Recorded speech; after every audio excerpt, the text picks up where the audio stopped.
পাঁচজন সন্তানকে সুশিক্ষায় শিক্ষিত করে সুন্দর জীবন তাদের প্রদান করা। চারটে সন্তানকে ভালো দেখতে চায়, কিন্তু কখনো যদি ওই চারটি পাঁচটি সন্তানকে ভালো করতে করতে পিতার যদি বরণ মলিন হয়ে যায়, সেই সন্তানের কি কর্তব্য নয় যে পিতার কাছে জিজ্ঞাসা করা? জানার ইচ্ছা কি তার নয়? জানার কর্তব্য কি তার নয় যে আমার পিতার কি হয়েছে, আমার বাবার কি হয়েছে?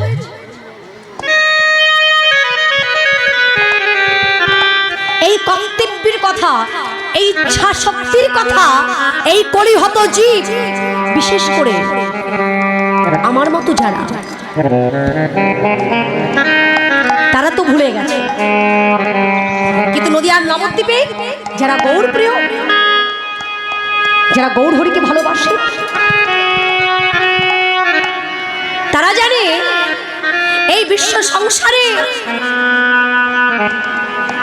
ভাই বলো বন্ধু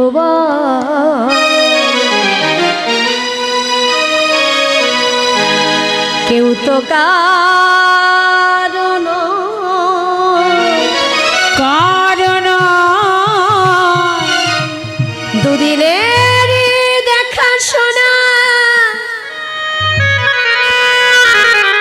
পথের পরিচয়, ওই না পথে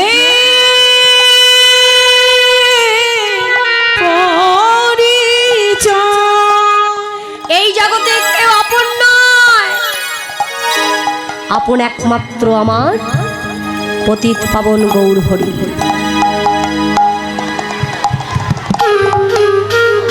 এ কথা একমাত্র গৌরপ্রিয় ভক্ত যারা, তারা মেনে নিয়েছে, কিন্তু আমার মতো যারা, তারা কিন্তু মানতে পারেনি বাবা। তারা মানতে পারেনি, যার কারণে এখনো বিষয়কে আঁকড়ে ধরে আমার করে যাচ্ছে অহরিনিশি, আমার করে যাচ্ছে। বিষয়ে কলির জীব মত্ত নাহি কৃষ্ণ প্রেম তত্ত্ব। এই মতো দেখিয়া ধরণী কলি কালো সর্ববিষে মত্ত জীব মিথ্যা রসে না বুঝিল কে বা সে আপন।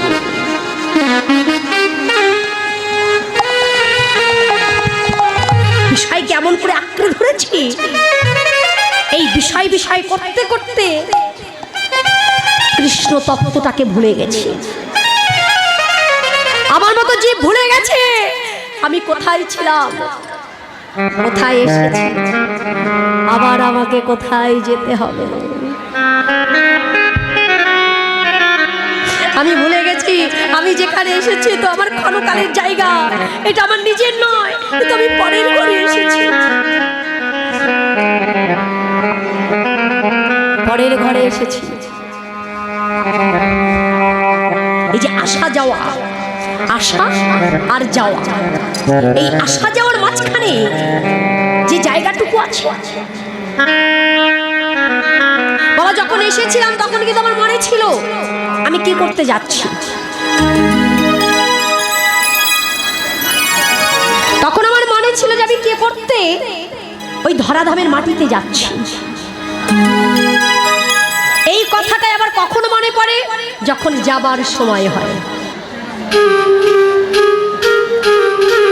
কিন্তু এই আসা যাওয়া, আসা আর যাওয়ার মাঝখানে পড়ে যে সময়টুকুর মধ্যে আমার মতো জীব বিষয়কে আঁকড়ে ধরে আমার করছে, আমার করতে করতে এটাই ভুলে গেছে এই জগতে কে আমার নয়, আমি কার, আমি সব ভুলে বসে আছি।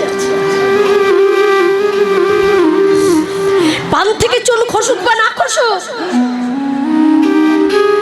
ভগবানের দুয়ারে গিয়ে করো জোর করে বলি, প্রভু তুমি আমাকে দুঃখ কষ্ট জ্বালা যন্ত্রণা কেন দিচ্ছ?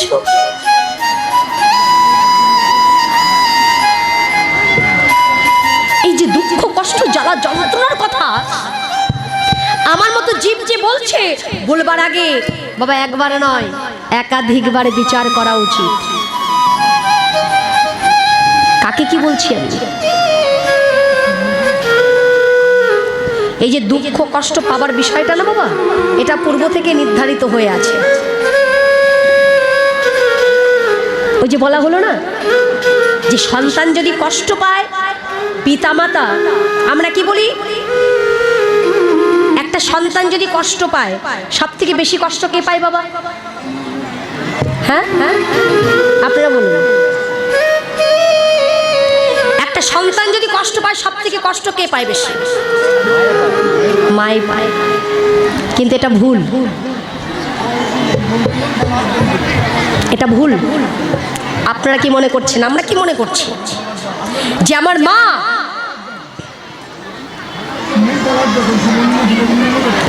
হরে কৃষ্ণ, আমার মা শুধু গর্ভে ধরেছে বলে সে কষ্ট পাচ্ছে, আর আমার পিতা যে কষ্ট পাচ্ছে তা নয়। যার ঔরসে আমি পৃথিবীর আলো দেখেছি সেও কষ্ট পায়। পিতামাতা উভয়ই কষ্ট পায়। একজনকে আমি ভারী করব আর একজনকে নিচে নামিয়ে দেবো, তা তো হতে পারে না। কৃষ্ণ মহাজন বললেন তদ্রূপ এই প্রাকৃত জগতে, মায়ার জগতে যেমন পিতামাতা কষ্ট পায়, তেমনি জগতেশ্বরে জগৎ পিতা সেও কষ্ট পায়। জগতে যদি কোনো ভক্ত কষ্ট পায়, আমার পতিত পাবন গৌর হরি তিনিও কষ্ট পান। সেই কষ্ট থেকে জীবকে মুক্তি দেবার জন্য, সেই বিষয় থেকে বাহির করবার জন্য অচিন্তময় গৌর হরি চিন্তামণি পাথর স্বরূপ নাম নিয়ে এলেন।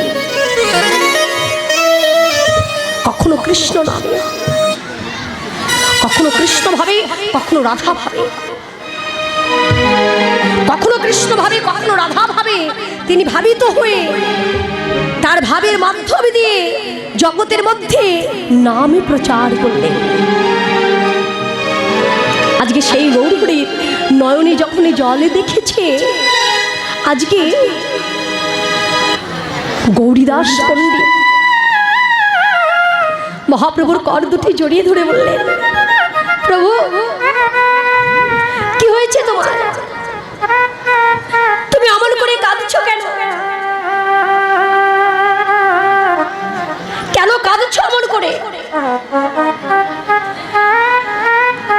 তুমি তো ভালো করে জানো আমি সব সহ্য করতে পারি, কিন্তু তোমার নয়নে জল দর্শন করতে পারি না, তোমার বদন মলিন দেখতে পারি না। এটা শুধু এ যুগে নয়, সেই পূর্ব যুগ থেকে, পূর্ব জন্ম থেকে এটাই তোমাকে বলে আসছি। এই গৌরীদাস পণ্ডিত আজকে মহাপ্রভুকে যেভাবে বলছেন, ঠিক তেমনি ভাবে দাপর যুগেও বলেছিলেন। দাপর যুগে কৃষ্ণকে বলেছিলেন, কৃষ্ণ জং ব্রহ্ম বরণেন্দ্রিয় রুদ্র মরুত শবন্তি স্তব বেদ সঙ্গক্রম উপনিষিদ জং সমাগাজ সন্তাং ন বিদুষরাসুরগণ তস্ময় দেবায় নমো। কৃষ্ণ যে চরণের ধূলি পাবার জন্য জং ব্রহ্ম বরণেন্দ্রিয়, ব্রহ্মলোকের ব্রহ্মা অনন্ত কোটি কল্পকাল ধরে বসে বসে কাঁদেছে, বরুণ কাঁদে, ইন্দ্র কাঁদে, রুদ্র কাঁদে, রুদ্রাণী কাঁদে। শুধু স্বর্গের দেবতা নয়, মর্তের মানুষ নয়, যে চরণ পাবার জন্য অসুরগণ পর্যন্ত কেঁদে বলেছিলেন, চরণ ধরিতে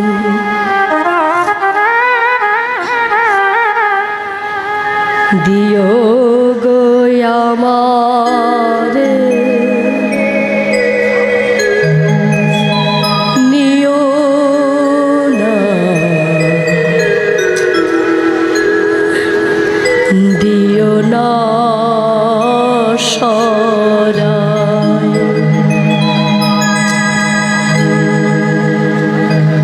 যে চরণের এক কণা ধুলি পাবার জন্য অসুরগণ পর্যন্ত কেঁদে আকুল হয়ে যায়। ওরে ভাই কানাই, তোর সেই মলিন বদন দেখলে যে প্রজ্বলিত অগ্নি শিখারে নেয় আমার হৃদয় ভূমিতে দাউ দাউ করে জ্বলে ওঠে। সব সইতে পারি, কিন্তু তোর ওই বদন মলিন সহ্য করতে পারি না। ওই মলিন বদন আমি সহ্য করতে পারি না। ধন জন নাহি চাহি,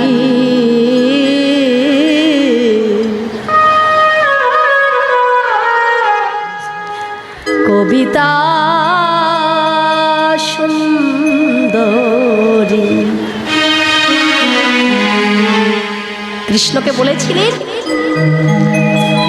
ধন জন নাহি চাহি, কবিতা সুন্দরী। শুদ্ধ ভক্তের পাঠ দেখো কৃপা করি।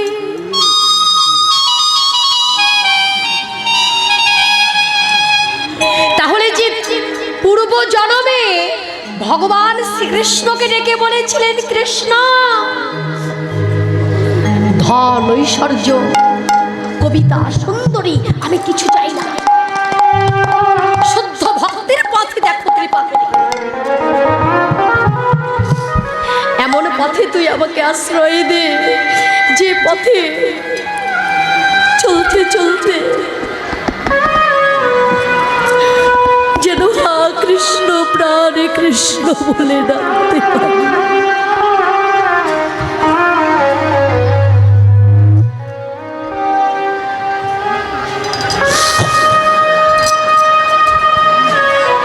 এই কথাটাকে বলেছিলেন সুবল, বলেছিলেন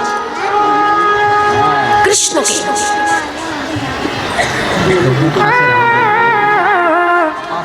কৃষ্ণকে বলেছিলেন সুবল সখা। তাহলে এই কথাটা এখানে কেন আসছে? আমার একজন বাবা বললেন এখানে বসে যে সুবল মিলন পালাটা হচ্ছে সুবল মিলনই শুনবো, অবশ্যই সুবল মিলন হবে। কিন্তু আমি যখন আসরে এসেছি আমার কমিটির থেকে আমাকে একটা কথা বলে দিয়েছে, দিদি ভাই যে যে পালাটি আমরা শ্রবণ করব সুন্দরভাবে শ্রবণ করব, তবে ধৈর্য ধরে বসতে হবে। আপনি যদি মূল থেকে না শ্রবণ করেন তাহলে কি করে বুঝবেন? এখনো বর্তমানে আমরা কলিযুগে আছি, গৌরচন্দ্রিকা আমাদের আস্বাদন করতে হবে।